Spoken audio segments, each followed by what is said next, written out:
ಈಗಿನ ಕಾಲದ ಹೆಣ್ಣು ಮಕ್ಕಳೇ ಹಾಗೆ. ತಾವು ಫೇಮಸ್ ಆಗೋಕೆ ಬಟ್ಟೆ ಬಿಚ್ಚೋಕು ಸೈ, ಬೆತ್ತಲಾಗೋಕು ಸೈ ಅಂತ ತಯಾರಾಗಿದ್ದಾರೆ. ಎಲ್ಲ ಹೆಣ್ಣು ಮಕ್ಕಳು ಹೀಗೆ ಅಂತಲ್ಲ, ಆದರೆ 10ಕ್ಕೆ 7 ಜನ ಇವತ್ತು ಹೀಗೆ ರೆಡಿಯಾಗಿದ್ದಾರೆ. ಕೇರಳದಲ್ಲೂ ಒಬ್ಳು ಫೇಮಸ್ ಆಗೋಕೆ ಹೋಗಿ ಇದೀಗ ಒಂದು ಪ್ರಾಣವನ್ನೇ ಬಲಿ ತಗೊಂಡಿದ್ದಾಳೆ. ಕೇರಳದಲ್ಲಿ ಬಸ್ಸಲ್ಲಿ ಪ್ರಯಾಣ ಮಾಡ್ತಾ ಇವಳು ಒಂದು ವಿಡಿಯೋ ಮಾಡಿದ್ಲು. ನನ್ನ ಪಕ್ಕದಲ್ಲಿ ಇರೋ ವ್ಯಕ್ತಿ ನನಗೆ ಲೈಂಗಿಕವಾಗಿ ಕಿರುಕುಳ ಕೊಡ್ತಿದ್ದಾನೆ, ನೀವೇ ನೋಡಿ ಅಂತ ಸೆಲ್ಫಿ ವಿಡಿಯೋ ಒಂದನ್ನ ಮಾಡಿದ್ಲು. ಇನ್ನು ಹಸಿಯಾಗಿ ಹೇಳ್ಬೇಕು ಅಂದ್ರೆ ಇಲ್ಲಿ ನಿಂತಿರೋ ವ್ಯಕ್ತಿ ನನ್ನ ದಪ್ಪ ಮೊಲೆಗೆ ಕೈ ಹಾಕ್ತಾ ಇದ್ದಾನೆ, ಬೇಕಿದ್ರೆ ನೀವೇ ನೋಡಿ ಅಂತ ವಿಡಿಯೋ ಮಾಡಿದ್ಲು.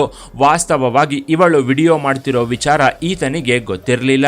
ಆದ್ರೆ 3 ದಿನಗಳ ನಂತರ ಇವಳು ರೆಕಾರ್ಡ್ ಮಾಡಿದ ಆ ವಿಡಿಯೋ ಕೇರಳವಷ್ಟೇ ಅಲ್ಲದೆ ದೇಶಾದ್ಯಂತ ವೈರಲ್ ಆಗಿ ಹೋಗಿತ್ತು. ಸ್ವಲ್ಪ ಜನ ಇವನೆಂಥ ಕಾಮುಕ ಅಂತ ಪೂರ್ವಾಪರ ಯೋಚಿಸದೆ ಕಾಮೆಂಟ್ ಮಾಡಿದ್ರೆ, ಇನ್ನು ಕೆಲವರು ಈ ನೀಚನ ಮೇಲೆ ಕೇಸ್ ಹಾಕಿ ಒಳಗೆ ಹಾಕಿ ಅಂತ ಸಮಾಜ ಸೇವೆಯ ಮಾತುಗಳನ್ನಾಡಿದ್ರು.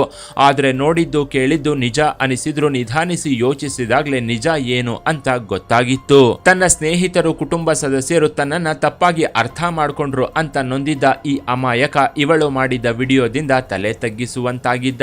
ಅವಮಾನ ತಾಳಲಾರದೆ ಪ್ರಾಣಹರಣವನ್ನು ಮಾಡಿಕೊಂಡಿದ್ದ.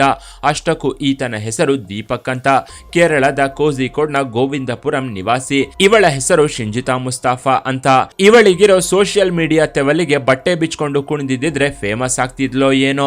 ಆದ್ರೆ ಹಾಗೆ ಮಾಡದೆ ಈ ರೀತಿಯ ವಿಡಿಯೋ ಒಂದನ್ನ ಮಾಡಿ ಇದೀಗ ದೀಪಕ್ ಸಾವಿಗೆ ಕಾರಣವಾಗಿದ್ದಾಳೆ. 35 ವರ್ಷದ ಶಿಂಜಿತಾ ಮುಸ್ತಾಫಾ ಅನ್ನೋ ಇವಳು ಸೋಷಿಯಲ್ ಮೀಡಿಯಾದ ಹುಳುವಾಗಿದ್ಲು. ಇವಳು ತಾನೊಬ್ಬ ಅಂತಾನು ಹೇಳ್ಕೊಂಡು ಓಡಾಡ್ತಿದ್ಲು. ಜೊತೆಗೆ ಇಂಡಿಯನ್ ಮುಸ್ಲಿಂ ಲೀಗ್ ಸದಸ್ಯೆ ಕೂಡ ಆಗಿದ್ಲು. ಆದ್ರೆ ಇವಳು ವಿಡಿಯೋಗಳನ್ನ ಮಾಡ್ತಾ ಮೆದೆಗೆ ಬಂದ ನಾಯಿ ತರ ಓಡಾಡ್ಕೊಂಡಿರೋದನ್ನ ನೋಡಿ ಸ್ವಂತ ಪಕ್ಷದವರೇ ಇವಳನ್ನ ಉಗಿದು ದೂರವಿಟ್ಟಿದ್ರು. ತಿಕ್ಕಕ್ಕೆ ಕಾಚ ಹಾಕ್ತಿದ್ಲು ಇಲ್ವೋ ಗೊತ್ತಿಲ್ಲ, ಆದ್ರೆ ಮುಖ ಮುಚ್ಕೊಳ್ಳೋದಕ್ಕೆ ಬುರ್ಕಾ ಹಾಕೊಂಡು ನೀತಿ ಪಾಠವನ್ನ ಹೇಳ್ತಿದ್ಲು. ಹೀಗಾಗಿ ಇವಳ ಪರ ಕಾಮೆಂಟ್ಗಳ ಮಹಾಪೂರವೇ ಹರಿದು ಬರ್ತಿತ್ತು. ಮೊನ್ನೆ ಜನವರಿ 16ರಂದು ಶಿಂಜಿತಾ ಪೈನೂರ್ ರೈಲ್ವೆ ಸ್ಟೇಷನ್ ಇಂದ ಒಂದು ಪ್ರೈವೇಟ್ ಬಸ್ ನ ಹತ್ತಿದ್ಲು. ಅಂದು ಬಸ್ ಫುಲ್ ರಶ್ ಆಗಿತ್ತು. ತುಂಬಾ ಜನ ನಿಂತ್ಕೊಂಡೆ ಪ್ರಯಾಣ ಮಾಡ್ತಿದ್ರು. ಶಿಂಜಿತಾ ಕೂಡ ಅವತ್ತು ನಿಂತ್ಕೊಂಡೆ ಪ್ರಯಾಣ ಮಾಡ್ತಿದ್ಲು. ಆಗ್ಲೇ ಇವಳ ದಪ್ಪಗಿದ್ದ ಆಯುಧವನ್ನ ಹೊರಗೆ ತೆಗೆದಿದ್ಲು. ಫೋನ್ ನ ಹೊರಗೆ ತೆಗೆದವಳು ವಿಡಿಯೋ ರೆಕಾರ್ಡ್ ಮಾಡೋಕೆ ಶುರು ಮಾಡಿದ್ಲು. ಇವಳ ಪಕ್ಕದಲ್ಲಿದ್ದ 42 ವರ್ಷದ ದೀಪಕ್ಗೆ ಇವಳು ವಿಡಿಯೋ ಮಾಡ್ತಿರೋ ವಿಚಾರ ಗೊತ್ತೇ ಇರ್ಲಿಲ್ಲ. ನಿಜ ಹೇಳ್ಬೇಕು ಅಂದ್ರೆ ಆತ ಇವಳತ್ತ ತಿರುಗಿ ಕೂಡ ನೋಡಿರ್ಲಿಲ್ಲ.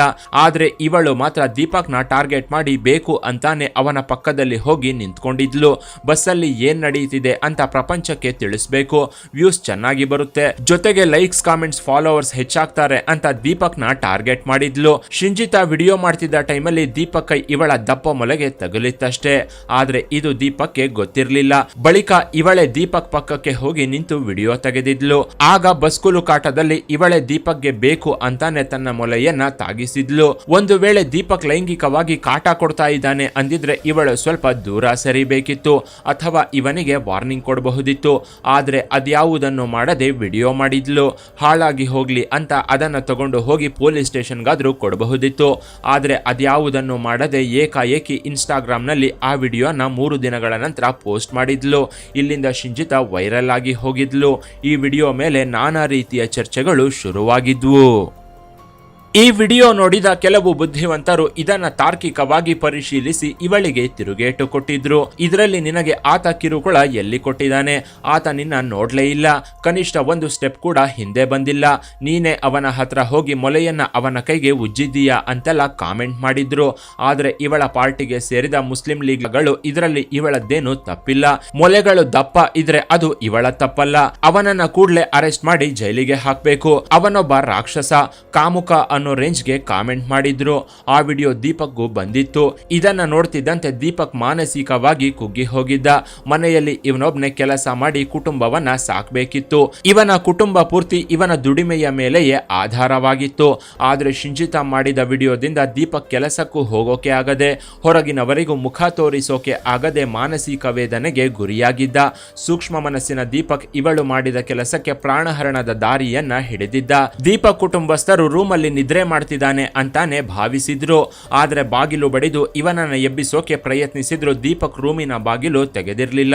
ಕೊನೆಗೆ ಬಾಗಿಲು ಒಡೆದು ನೋಡಿದಾಗ ಈತ ಪ್ರಾಣಹರಣವನ್ನ ಮಾಡಿಕೊಂಡಿದ್ದ. ತಕ್ಷಣ ಆಸ್ಪತ್ರೆಗೆ ಕರ್ಕೊಂಡು ಹೋದ್ರು. ಏನೊಂದು ಪ್ರಯೋಜನವಾಗಿರಲಿಲ್ಲ. ಅಲ್ಲಿಗಾಗಲೇ ದೀಪಕ್ ಮೃತಪಟ್ಟಿದ್ದಾನೆ ಅಂತ ಡಾಕ್ಟರ್ಗಳು ಹೇಳಿದ್ರು. ಇದರಿಂದ ಕೇರಳದಲ್ಲಿ ದೊಡ್ಡ ಸಂಚಲನವೇ ಸೃಷ್ಟಿಯಾಗಿ ಹೋಗಿತ್ತು. ಕೇರಳದ ಎಲ್ಲ ಗಂಡಸರು ಬೀದಿಗೆ ಇಳಿದು ಶಿಂಜಿತಾ ವಿರುದ್ಧ ರೊಚ್ಚಿಗೆದ್ದಿದ್ರು. ದೀಪಕ್ ಪ್ರಾಣಹರಣ ಮಾಡ್ಕೊಳ್ಳೋಕು ಮುನ್ನ ಬರೆದಿಟ್ಟ ಲೆಟರ್ನಿಂದ ಶಿಂಜಿತಾ ಮಾಡಿದ ಹೇಯ ಕೃತ್ಯ ಬೆಳಕಿಗೆ ಬಂದಿತ್ತು. ದೀಪಕ್ ಬರೆದಿದ್ದ ಲೆಟರ್ನಲ್ಲಿ ತನ್ನ ನೋವನ್ನ ತೋಡ್ಕೊಂಡಿದ್ದ.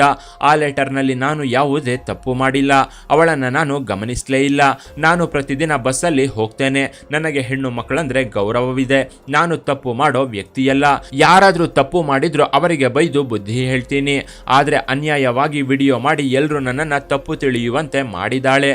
ಈ ಅವಮಾನವನ್ನ ನನ್ನ ಕೈಯಲ್ಲಿ ಸಹಿಸಿಕೊಳ್ಳೋಕೆ ಆಗದೆ ಪ್ರಾಣಹರಣವನ್ನ ಮಾಡ್ಕೊಳ್ತಾ ಇದ್ದೀನಿ ಅಂತ ದೀಪಕ್ ಲೆಟರ್ ಬರೆದಿಟ್ಟಿದ್ದ. ಇದರಿಂದ ಶಿಂಜಿತಾ ಸೋಷಿಯಲ್ ಮೀಡಿಯಾದಲ್ಲಿ ಹಣ ಸಂಪಾದಿಸಬೇಕು ಅಂತ ಈ ರೀತಿ ಅಮಾಯಕನನ್ನ ಬಲಿ ತಗೊಂಡ್ಲು ಅಂತ ಕೇರಳದಾದ್ಯಂತ ಬೆಂಕಿ ಬಿದ್ದಿತ್ತು. ದೀಪಕ್ ತಂದೆ ತಾಯಿ ಪೊಲೀಸರಿಗೆ ದೂರು ಕೊಡ್ತಿದ್ದಂತೆ ಶಿಂಜಿತಾಗೆ ಈ ವಿಚಾರ ಗೊತ್ತಾಗಿತ್ತು. ದೀಪಕ್ ಮೃತಪಟ್ಟಿದ್ದಾನೆ ಅನ್ನೋ ವಿಚಾರ ಗೊತ್ತಾಗ್ತಿದ್ದಂತೆ ಶಿಂಜಿತಾ ಮನೆ ಬಿಟ್ಟು ಪರಾರಿಯಾಗಿದ್ಲು. ಒಂದು ವೇಳೆ ಶಿಂಜಿತಾ ಯಾವುದೇ ತಪ್ಪು ಮಾಡದಿದ್ರೆ ಮನೆ ಬಿಟ್ಟು ಯಾಕೆ ಓಡ್ ಹೋಗ್ಬೇಕಿತ್ತು ಅಂತ ಕೇರಳದಲ್ಲಿ ಪ್ರತಿಭಟನೆಗಳು ಹಾಗೂ ಹೋರಾಟಗಳು ಶುರುವಾಗಿದ್ವು. ಗಂಡು ಮಕ್ಕಳ ಹಕ್ಕಿಗಾಗಿ ಒಂದು ಕಮಿಷನ್ ಓಪನ್ ಮಾಡಬೇಕು, ಇಲ್ಲದಿದ್ರೆ ನಾವು ಬದುಕೋಕೆ ಸಾಧ್ಯವಿಲ್ಲ ಅಂತ ಗಂಡಸರೆಲ್ಲ ಬೀದಿಗಿಳಿದಿದ್ರು. ಹೆಣ್ಣು ಮಕ್ಕಳೇ ತಪ್ಪು ಮಾಡಿ ಗಂಡು ಮಕ್ಕಳ ಮೇಲೆ ಆರೋಪ ಮಾಡ್ತಾರೆ ಅಂತ ಗಂಡಸರು ತಮ್ಮ ನೋವನ್ನ ತೋಡ್ಕೊಂಡಿದ್ರು. ಇದರಿಂದ ಕೇರಳದಲ್ಲಿ ವಿಭಿನ್ನ ಪ್ರತಿಭಟನೆಗಳು ಹಾಗೂ ಹೋರಾಟಗಳನ್ನ ನಡೆಸೋದರ ಜೊತೆಗೆ ಹಲವು ವಿಡಿಯೋಗಳನ್ನ ಮಾಡಿ ಗಂಡಸರು ತಮ್ಮ ಮೇಲಾಗ್ತಿರೋ ದೌರ್ಜನ್ಯವನ್ನ ಹೊರಹಾಕಿದ್ರು. ದೀಪಕ್ ವಿಡಿಯೋನ ಮುಂದಿಟ್ಟುಕೊಂಡು ಅದೇ ತರ ಹಲವು ರೀತಿಯಲ್ಲಿ ವಿಡಿಯೋಗಳನ್ನ ಮಾಡಿ ಸೋಷಿಯಲ್ ಮೀಡಿಯಾದಲ್ಲಿ ಹಾಕಿದ್ರು. ಪರಿಸ್ಥಿತಿ ಕೈಮೀರ್ತಿದ್ದಂತೆ ಪೊಲೀಸರು ಶಿಂಜಿತಾಗಾಗಿ ಹುಡುಕಾಟ ನಡೆಸೋಕೆ ಶುರು ಮಾಡಿದ್ರು.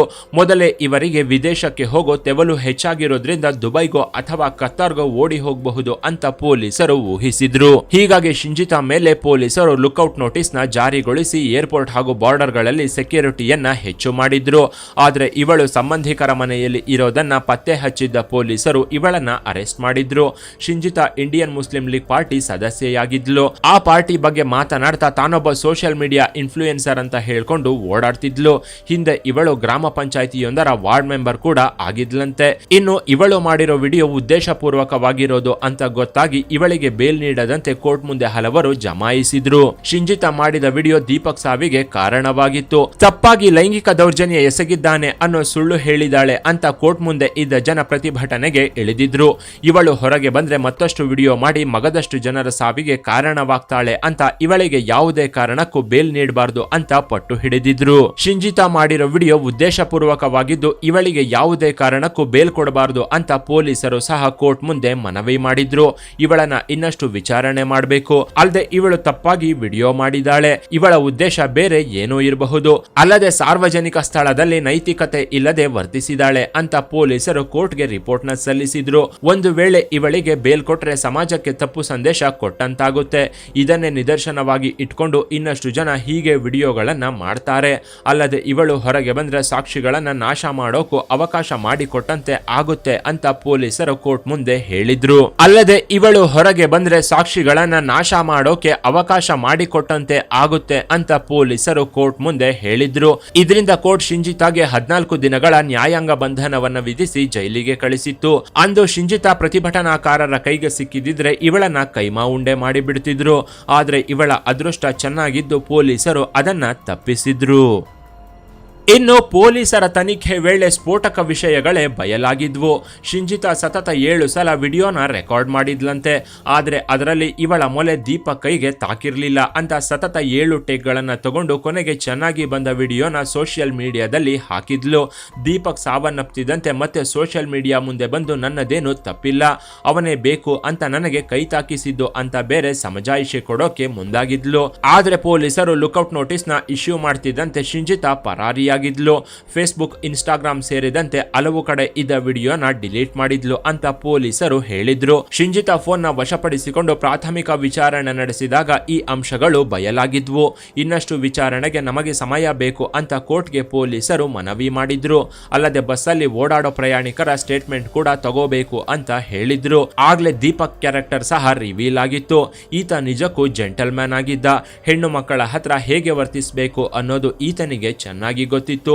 ಒಂದು ದಿನ ಬಸ್ನಲ್ಲಿ ಒಂದು ಯುವತಿ ಹೊಟ್ಟೆ ನೋವಿನಿಂದ ನರಳಾಡ್ತಿದ್ದಾಗ ಆಕೆಗೆ ಧೈರ್ಯ ತುಂಬಿ ಪ್ಯಾರಾಸಿಟಮಲ್ ಮಾತ್ರೆಯನ್ನ ಕೊಟ್ಟಿದ್ನಂತೆ. ಆಕೆಯನ್ನ ದೀಪಕ್ ಅಂದು ತನ್ನ ಸ್ವಂತ ಸಹೋದರಿಯಂತೆ ನೋಡ್ಕೊಂಡಿದ್ನಂತೆ. ಹೀಗಂತ ಸ್ವತಃ ಆ ಯುವತಿಯೇ ಹೇಳಿದ್ಲು.